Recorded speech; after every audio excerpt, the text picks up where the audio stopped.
नमस्कार दोस्तों। तो आज पाकिस्तान के मुसलमान भारत के मुसलमानों पे पड़ गए भारी। आप बोलोगे ये ऐसी बात कैसे? ऐसा हुआ। पाकिस्तानी मीडिया हमारे ओवैसी साहब को, जो देश को एकता का पैगाम और जो सबको साथ लेके चल रहे हैं, उनको भर भर के गालियां दे रहे हैं।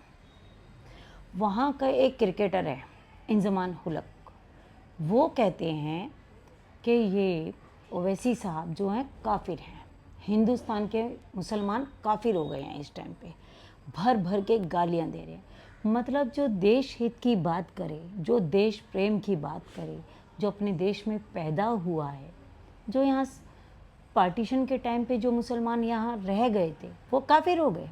वो मुसलमान नहीं है, वो हमारे भाई नहीं है, वो हमारे देश के नहीं है। तो इन्होंने ये प्रोपगंडा चालू कर दिया ओवैसी साहब को गालियां देने का। तो मैं चाहती हूँ हमारे देश के लोग इन बहकावों में ना आए, और इनकी तो क्या करना है समझ गए होंगे। अब हम करते हैं, इन्होंने क्या किया है, अपनी सेना का जो इनका मुनीर था उसको बना दिया गया है फील्ड मार्शल। अब बताओ, बिना जंग लड़े ही फील्ड मार्शल बन गया, बिना जंग जीते ही। हमने मारी थी 9 जगह पे मिसाइल। अब 9 जगह पे जब हमने मिसाइल मारी तो ये बोल रहे हैं हमने भी इनके ड्रोन उड़ा दिए, मार दिए।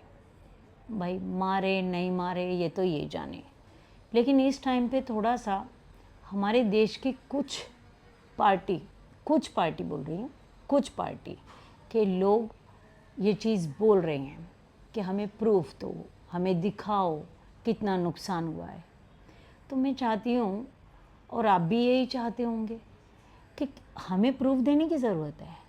प्रूफ तो वहाँ पड़ा है पाकिस्तान में, और जो उनकी मिसाइल आई थी उसको तो साइकिल पे उठा के कबाड़ में बेचने के लिए ले गए हम। अब ये बताओ क्या करना चाहिए ऐसे? ये भिखारिस्तान के पास आटा नहीं, डाटा नहीं, पानी नहीं, कुछ नहीं है, और ये हमारे मुसलमानों को बताएंगे कि वो देश प्रेमी हैं या नहीं, हमारे हिंदुओं को बताएंगे कि हम एकता में हैं कि नहीं।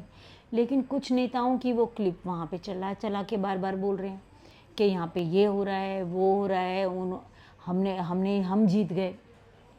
हाँ भाई, तुम जीत गए। तुम कैसे जीत गए? तुमने अपने गृह मंत्री का घर जला दिया, तुम ऐसे जीत गए। तुम ऐसा देश हो जो गृह मंत्री का घर जला के भी जीत जाता है, बिना लड़ाई करे ही जीत जाता है रात भर में। अभी मैं आपको कुछ क्लिप दिखाऊंगी, ज़रा वो क्लिपों को अच्छे से देखिए, फिर मैं आपसे जुड़ती हूँ। मुर्दाबाद, पाकिस्तान मुर्दाबाद, भारत जिंदाबाद। बुनियानन मरसूसन, क्या हमारे पड़ोसी मुल्क जब ईस्ट पाकिस्तान में बांग्लादेशियों, बंगाली मुसलमानों पर आप गोलियां चला रहे थे तो क्या आप सीसा पिलाई दीवार भूल गए थे? भुट्टो ने बंगाली मुसलमानों को सुअर कहा था। इतने झूठे हैं ये पाकिस्तान की आर्मी, उनका एस्टेब्लिशमेंट। अगर आप उसी सूरे में देखेंगे, सूरे की आयत नंबर 2 में अल्लाह फरमा रहा है कि तुम क्यों ऐसी बात कहते हो जो करते नहीं। अफसोस होता है कि इनको कुरान को भी कोट करने में गलत मसला बनाकर पहले जो आया था उसको नहीं बोल रहे। मैं जब यहाँ पर आ रहा था, जो बात आपसे अर्ज कर रहा था, तो पाकिस्तान ने अब जो नया हमला किया उसका नाम उन्होंने रखा है कि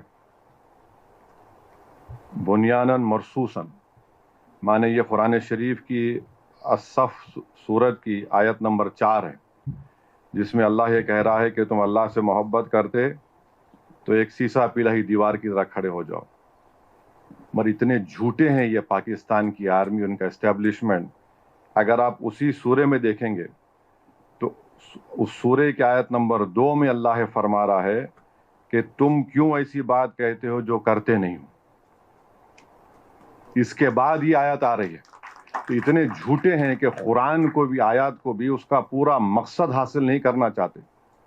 और ये नहीं बोल रहे कि कुरान में अल्लाह फरमाया कि या अय्युहल्लज़ीना आमनू लिमा तक़ूलूना मा ला तफ़अलून, कि तुम क्यों ऐसी बात कहते हो जो करते नहीं हो, और फिर आप चले गए सीसा पिलाई हुई दीवार, क्या कि बुनियानन मरसूसन। तो क्या हमारे पड़ोसी मुल्क जब ईस्ट पाकिस्तान में बांग्लादेशियों, बंगाली मुसलमानों पर आप गोलियां चला रहे थे, तो क्या आप सीसा पिलाई हुई दीवार भूल गए थे? उस जमाने में उनके जो बहुत बड़े लीडर थे, भुट्टो ने बंगाली मुसलमानों को सुअर कहा था, और फिर इनके बहुत बड़े खद्दावर कायद ने कहा था कि जो भारत में मुसलमान है वो मलचाज हैं, माने बिल्कुल ही निचली जात के हैं। ने इस एयर बेस को तहस नहस कर दिया है। साथियों, पाकिस्तान के साथ न ट्रेड होगा न टॉक।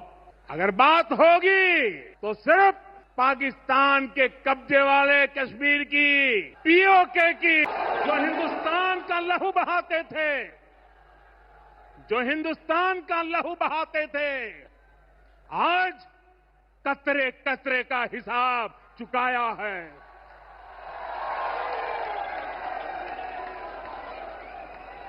जो सोचते थे भारत चुप रहेगा, आज वो घरों में डूब डूब के पड़े हैं।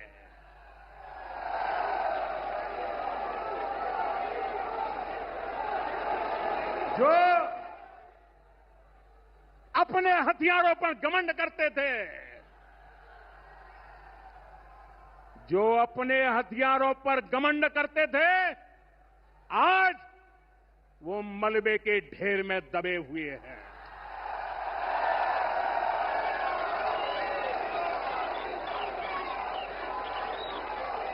मेरे प्यारे देशवासियों,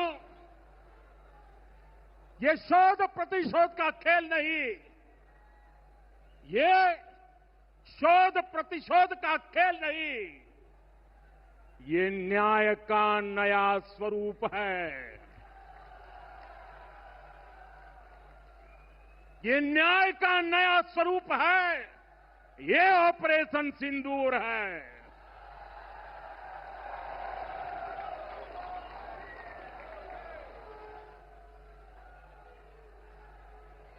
ये सिर्फ आक्रोश नहीं है, ये सिर्फ आक्रोश नहीं है, ये समर्थ भारत का रौद्र रूप है।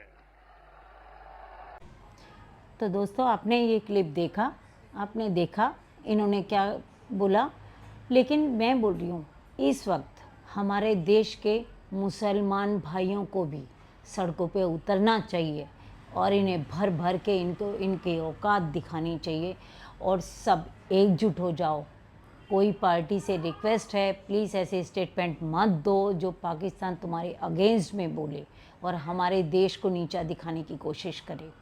तो अब एक ही इनका रास्ता है, इन्हें दो और अपना काम करो। इन्हें ना पानी देना है, ना इनसे व्यापार करना है, इनसे किसी टेबल पे कोई बात नहीं होगी।